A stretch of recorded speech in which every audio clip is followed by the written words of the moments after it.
കഴിഞ്ഞ ലോക്സഭാ തെരഞ്ഞെടുപ്പിന്റെ വിധി നിർണയിച്ച പ്രധാന ഘടകങ്ങളിൽ ഒന്നായിരുന്നു ഉത്തർപ്രദേശിലെ മുസഫർനഗർ കലാപം. 5 ആണ്ടിനിപ്പുറം വീണ്ടുമൊരു തെരഞ്ഞെടുപ്പ് എത്തുമ്പോൾ കലാപത്തിന്റെ ഇരകൾക്ക് നടുക്കമൊഴിഞ്ഞിട്ടില്ല.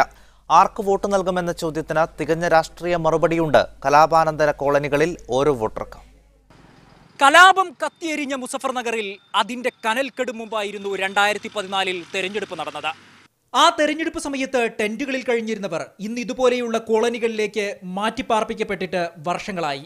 കലാപം കത്തുമ്പോൾ വീടും സമ്പാദ്യവും ഉപേക്ഷിച്ച് ബാവ്ഡി ഗ്രാമത്തിൽ നിന്ന് കുടുംബത്തോടെ ഓടി രക്ഷപ്പെട്ടവരിൽ ഒരാളാണ് റൈസ.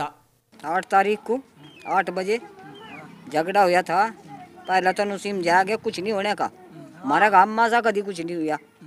रोक लिए, रोकने के बाद हमारा मार का टम पिट्टी होगी. 62 പേരുടെ ജീവനെടുത്ത കലാപാനന്തരം 2014 തെരഞ്ഞെടുപ്പിൽ പശ്ചിമ യുപിയിലെ 22-ൽ 20 സീറ്റിലും BJP വിജയിച്ചു. അന്ന് ഭയത്താൽ BJPക്ക് വോട്ട് ചെയ്തവരുണ്ട് ഇവിടെ. ഇത്തവണ അതുണ്ടാകില്ലെന്ന് തറപ്പിച്ചു പറയുന്നു. അന്ന് ഹിന്ദുവിനും മുസ്ലിമിനും ഇടയിൽ സൃഷ്ടിക്കപ്പെട്ട ഭിന്നത ഓർത്തെടുക്കുമ്പോൾ ഹസൻ അലിക്ക് നിരാശ മാത്രമാണ് ബാക്കി. BJP ने तो यहाँ आने के बाद हिंदू और मुसलमान के बीच एक खाई पैदा कर दी. മുസഫർനഗറിനടുത്ത ബുഢാന ഗ്രാമത്തിൽ ജമാഅത്തെ ഇസ്ലാമി നിർമ്മിച്ചതാണ് ഈ കോളനി. സമീപ പ്രദേശങ്ങളിലായി മുസ്ലിം ലീഗ്, CPM അടക്കമുള്ള പാർട്ടികളും സന്നദ്ധ സംഘടനകളും വ്യക്തികളും പണിത കോളനികളിലും വീടുകളിലുമായാണ് കലാപത്തിന്റെ ഇരകളിൽ ബാക്കിയുള്ളവരുടെ ജീവിതം.